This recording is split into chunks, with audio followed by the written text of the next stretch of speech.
Welcome back everyone, Oz here. If you enjoyed today's video, don't forget to hit that like button and subscribe. And today I've got some nice malicious compliance for y'all. Want to threaten my job for being sick and ruining your day? Enjoy having your weekend ruined as well. Many years ago, I worked at a gas station on a college campus, mainly the evening shift Thursday through Sunday nights. The manager, I'll call her Wanda, was a total dirtbag. She was constantly failing at her responsibilities, then blaming the employees when the owner would mention something. I had been working there for about 4 years when one morning I wasn't feeling well. I called around to see if anyone could come in for my shift, 4 to 12, but no one was available. I called Wanda to let her know I was sick and unable to come in.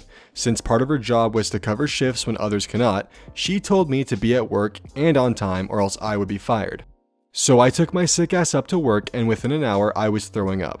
I even threw up behind the counter when I couldn't make it to the bathroom in time. I called Wanda and I told her I had to leave as I was throwing up constantly. She got an attitude but said she would come in anyway. An hour later she showed up, complaining that I ruined her day because she and her boyfriend were planning to leave to go on vacation that evening.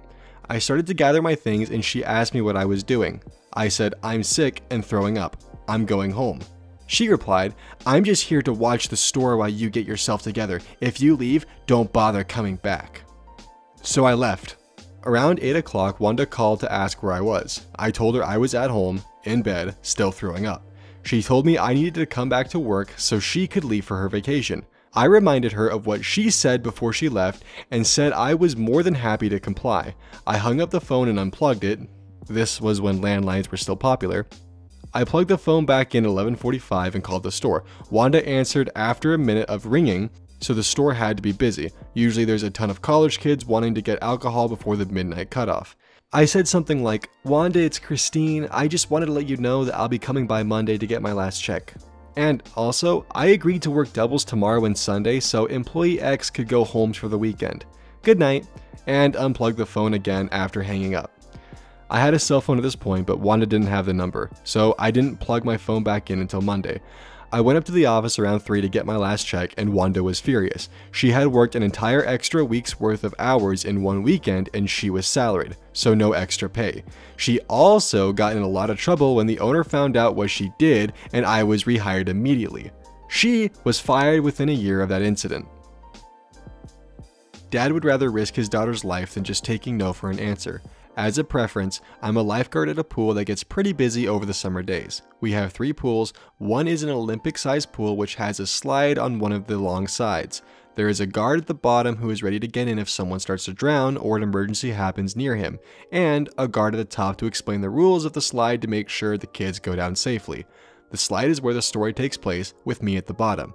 EP is entitled parent, kid equals EP's kid, SS equals senior staff, essentially a manager. I had just rotated the slide and it was my last rotation of the day since the pool was closing in 15 minutes. Kids would usually start to congregate near the slide just before closing so they could get a go at it. On this particular day, though the pool was relatively empty, only like 100 or so patrons, and there hadn't been any rescues needed that day other than the practice ones. As I watch my water and control who goes onto the slide, entitled parent and kid come up to the slide. To preface this, as long as the kid is at the height limit and hadn't needed to be rescued that day, they could go onto the slide. We are allowed to suggest a swim test to make it safer for the kid, and most of the time the parent accepts because it takes like 2 minutes to do and ensures the kid can make it safely from the wall to the exit of the slide, but the parent has the authority to say no and we have to let the kid on if they do. The kid is almost exactly at the line and looks to be no more than like 4 years old. I decide to ask, hey, I noticed your kid is barely tall enough for the slide and I think it might be a good idea to have her do a swim test before she goes up. Entitled parent replies with a testy tone, I know my kid's swimming ability to be plenty enough to get them to the ladder. Besides, even if she needs to be rescued, that's what you're here for. Are you certain? It could be potentially dangerous for your child if they freak out at the bottom and can't swim to the ladder. I'm absolutely certain. Quit wasting my time. Okay, now speaking to the child, go on up.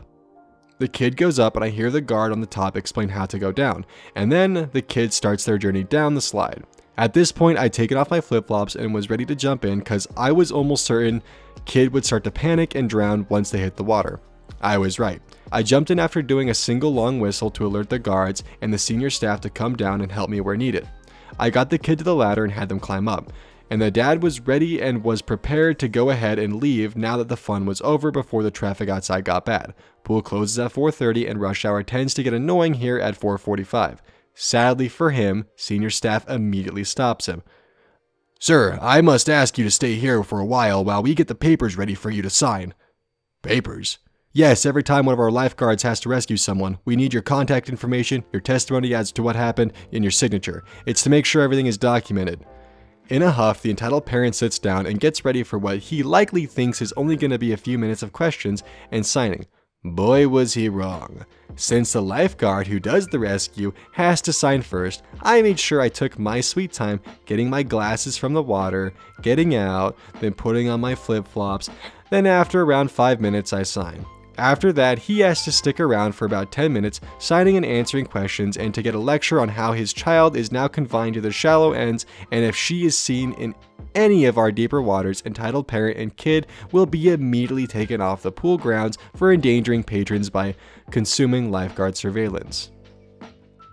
When I have kids, I don't think I would ever say, "Well, it's your job to make sure my kid's safe." If I don't think with 100% certainty that they're going to be safe, they're not going to do it. That's just, come on, dude.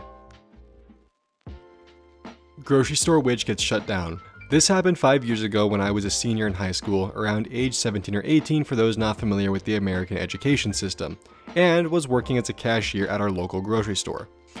It was the late afternoon rush, so the lines for my check stand were 3 to 4 shoppers deep, despite the store having almost all of the tills in service. Enter nasty lady, NL, who queues up in my line. She appears to be in her mid-70s and has apparently never experienced a hold-up at the grocery store before because she was loudly complaining to anyone who would listen about the horrible nuisance of having to wait a few minutes. She was clearly making others uncomfortable with her remarks and not helping the situation for all of us. Being the speedy cashier I was, in no time I was beginning her order. Despite her behavior, I greet her with a smile and the sappy, sweet tone those who worked in retail are all too familiar with. "Hello ma'am, how are you doing today?" "Pack them light." "Excuse me?"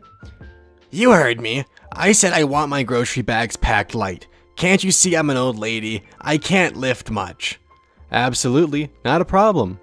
I scan her items as quickly as I can to get her on her way and out of my hair. I total the order and she proceeds to write a check, of course.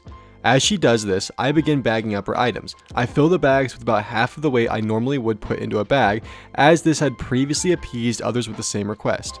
I begin to think this would be the end of my interaction with her when nasty lady suddenly stops what she's doing and pollutes the air with more of her crap. "Are you stupid? Is there a problem? I told you to pack them light, but apparently you can't comprehend that." She begins to hastily throw items out of bags I've already packed, while I just pause for a moment, dumbfounded by the audacity of this lady. Suddenly, I have a light bulb moment on how I could lay down some well-deserved malicious compliance. I couldn't hold back my wonderful smile as I looked her dead in the eyes and proceeded to put a single item into each bag. Can of beans into a single bag and slid down the counter. Tomato into its own bag. Even something as light as a box of Jell-O. You guessed it. There were 30 to 40 individual bags in her cart when it was all said and done. Through the whole process, nasty lady's gaping jaw was priceless. Truly a rare win for a measly retail worker. I was now genuinely smiling as I handed her the receipt and returned to my sappy sweet tone to wish her a good day. Defeated, nasty lady quickly leaves without another peep. The experience actually made my day and was topped off with a compliment from my next customer for my patience. Y'all gotta start being nicer to the people in retail. It's kinda ridiculous. I mean, seriously. They're trying to do their job. Alright, they got a lot on their plate. Calm down. It's not gonna be the end of the world if something kinda goes wrong. They're people. Treat them like people. Jeez. Exactly what you asked for. A bit of background. I am an automation technician, a contractor with a degree in engineering. The job was working on a conveyor system for a liquid distributor. The conveyor went from where cases were picked up an incline to almost the ceiling, about 12 feet above the floor, then back down to the loading dock. The company had hired an efficiency expert. The conveyor comes as sort of a kit and usually adjustments or additions to a system need to be made to suit the application. I was instructed to speak with the expert about this. He gave me a crude drawing that did not include any safety stops. I tried to ask him about this and he basically told me to just do my job in the most condescending manner as possible. I did just as he asked. We started the conveyor up and about an hour goes by and a backup occurs as one truck is leaving the dock and another is pulling in. Cue case of booze crashing to the floor. Several cases. The emergency stop was hit to halt the destruction of the product. I go and reset the stuff and I am walking back down the first incline when the president, VP, and expert come walking up. The expert is saying that I didn't do as he wanted. I promptly told him I had done exactly as he asked and produced his drawing. He was gone before lunch and I added the necessary photo eye safety stops to prevent stuff from crashing to the floor. President of company gave me a 20-year-old bottle of scotch. Now, before I conclude today's video, I wanted to send a special thank you to Molly J for submitting this awesome fan art right here. If you want to do the same, feel free to follow me on Twitter with the link in the description below. Thank you for watching today's video. If you enjoyed what you saw, don't forget to go down there and click that subscribe button, and I'll see you all next time.